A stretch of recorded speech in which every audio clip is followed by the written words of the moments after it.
மீனம் ராசி அன்பர்களே, இந்த 2024 குரு பெயர்ச்சியால மிகப்பெரிய மாற்றங்கள், திருப்பங்கள், உங்களுடைய முயற்சிகள் பலிதமாகக்கூடிய தன்மை, நிறைய பாக்கியங்கள் அனுபவிக்கக்கூடிய, லாபங்கள் பெருகக்கூடிய ஒரு நல்ல ராசி தான் இந்த மீன ராசி அப்படின்னு சொல்லணும்.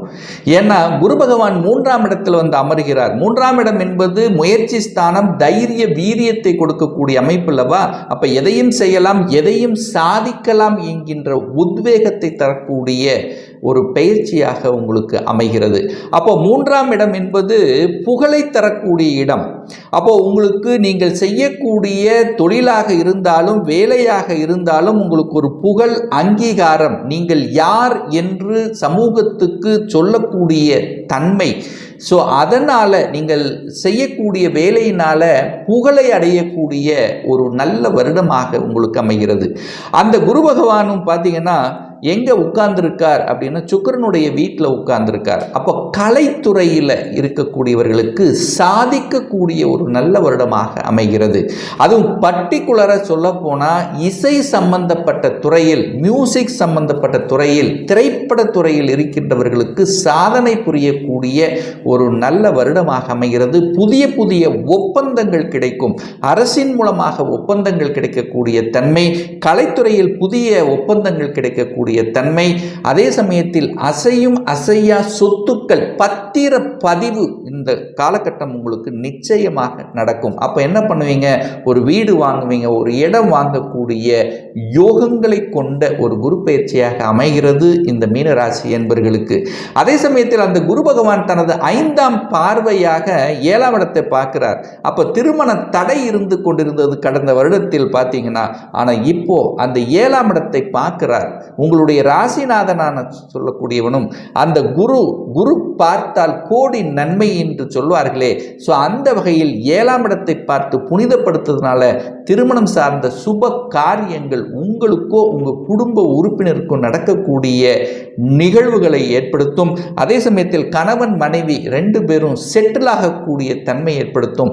கணவன் ஆலையும் அல்லது மனைவியாலையும் அவங்களுக்கு வரக்கூடிய சொத்துக்களினுடைய சேர்க்கை என்பதும் இந்த காலகட்டம் உங்களுக்கு இருக்கிறது.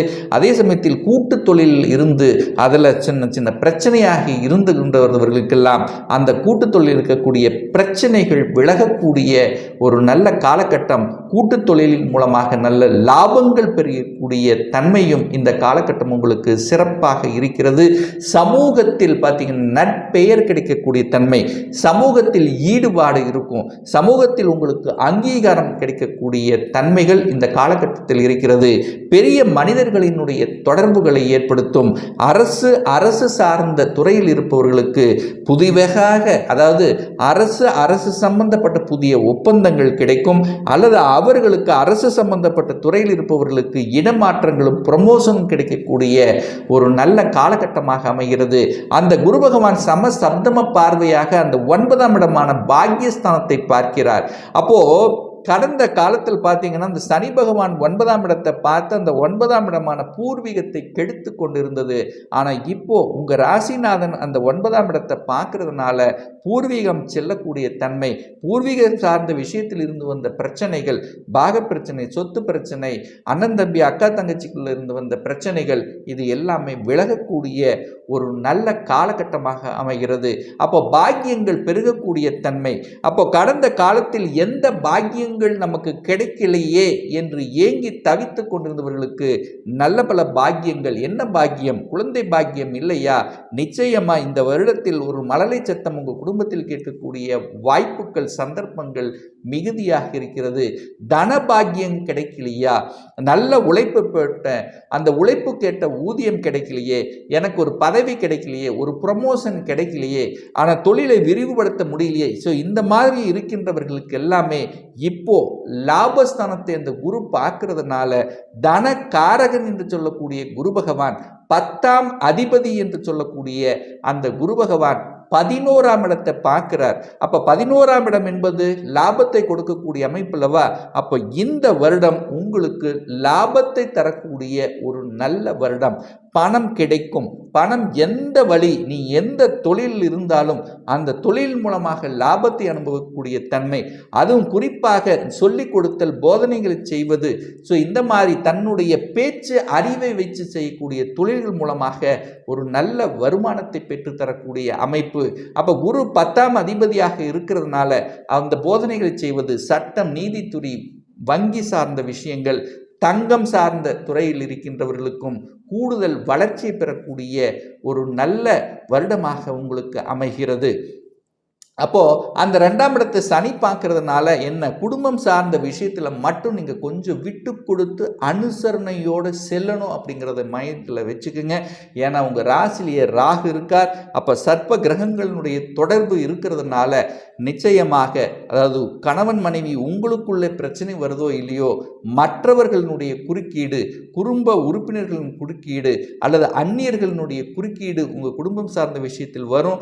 ஆனா அது வராம பார்த்து கொள்வதும், நீங்க மற்றவர்களின் விஷயத்தில் தலையிடாமல் இருப்பதுமே சால சிறந்தது என்பதை ஞாபகத்தில் வைத்துக் கொள்ளுங்கள். ஏன்னா அந்த சனி பகவான் 12ஆம் இடத்திலிருந்து இப்போ உங்களுக்கு 7.5 சனியில விரய சனியாக இருந்து அந்த சனி பகவான் குடும்பஸ்தானத்தை பார்க்கறதுனால குடும்பத்தில் குழப்பத்தை விளைவிக்கக்கூடிய தன்மை இருக்கிறதுனால குடும்பம் சார்ந்த விஷயத்தில் கொஞ்சம் கவனம், எச்சரிக்கையாகவும், கணவன் மனைவி சார்ந்த விஷயத்தில் கொஞ்சம் விட்டு கொடுத்து அனுசரணையோடு செல்லணுங்கிறதையும் ஞாபகத்தில் வைத்துக் கொள்ளுங்கள். அந்த 2ஆம் இடம் என்பது வாக்குஸ்தான அதிபதி அல்லவா. அப்போ நீங்கள் எதை வாக்கு கொடுக்கணுமோ அதை மட்டும் நீங்கள் கொடுக்கணும். தேவையில்லாமல் கொடுத்தீங்கன்னா அதில் பிரச்சனை உருவாக்கக்கூடிய தன்மையும் உங்களுக்கு ஏற்படுத்தி விடும் அப்படிங்கிறதையும் ஞாபகத்தில் வைத்துக் கொள்ளுங்கள். அதே சமயத்தில் பணம் கையாளுகின்ற விஷயத்தில் கரெக்டாக இருந்துக்குங்க. ஏன்னா தனஸ்தானத்தை பார்க்கிறார் அல்லவா. அப்போ சனி 2ஆம் இடத்தை, தனத்தை எங்கேயாவது ஒரு இடத்துல கெடுக்கணும். அப்போ முன்பின் தெரியாதவர் நம்பி பணத்தை கொடுக்க வேண்டாம். தான் தொழிலை ஆரம்பிக்கிறேன், இதில் போட்டால் அதிக வட்டி கிடைக்கும், நான் இன்னொரு தொழிலை ஆரம்பிக்கிறேன், ஒரு கூட்டு தொழிலை செஞ்சு நீங்களும் வந்து சேர்ந்துக்குங்க, இந்த மாதிரி ஆசை வார்த்தை சொல்லி நம்பி செய்யக்கூடிய விஷயத்துக்கு இன்வால்வ் ஆக வேண்டாம். ஏன்னா அடுத்த வருடம் பார்க்கும்போது, அதாவது அடுத்த 2025 பார்த்தீங்கன்னா உங்களுடைய சனி பகவான் உங்கள் லக்னம் ராசியிலே வந்து உட்கார்ந்து 7.5 சனி ஜென்ம சனியாக இருக்கக்கூடிய அந்த காலகட்டத்தில் நீங்கள் நினைச்சது எல்லாமே தப்பா போயிடும். அப்போ தொழிலை ஆரம்பிக்கணும் அப்படின்னு அந்த ஆசைகள் இருந்தா கூட நல்ல அலசி ஆராய்ந்து பார்க்கணுங்கிறதை மட்டும் ஞாபகத்தில் வைத்துக் கொள்ளுங்கள். ஆனால் இந்த வருடம் உங்களுக்கு பெரிய பாதிப்பு ஏற்படுத்த போவதில்லை. பட் அடுத்த வருடம் உங்களுக்கு குழப்பத்தையும் ஒரு பிரச்சனையும் கொடுப்பதற்கு வாய்ப்பு இருக்கு. ஸோ அதற்கு அச்சாணி அடித்தளம் போட வேண்டாம் அப்படிங்கிறதையும் ஞாபகத்தில் வைத்துக் கொள்ளுங்கள். குழந்தை சார்ந்த விஷயங்கள், குழந்தை பிறப்பு சம்பந்தப்பட்ட விஷயத்தில் இருந்து வந்த தடைகள் அத்தனையும் விலகக்கூடிய தன்மை, எதிரி தொல்லைகள் நிச்சயமாக உங்களுக்கு இருக்கும். அந்த எதிரிகள் இனங்கண்டு கொண்டு அதற்கு தகுந்த மாதிரி செயலாற்றக்கூடிய தன்மைகளை கொடுக்கும். அதே சமயத்தில் வம்பு வழக்கு சம்பந்தப்பட்ட இந்த மாதிரியான விஷயத்துக்கு செல்லாமல் இருப்பதும் உங்களுக்கு சிறப்பை ஏற்படுத்தி கொடுக்கும்.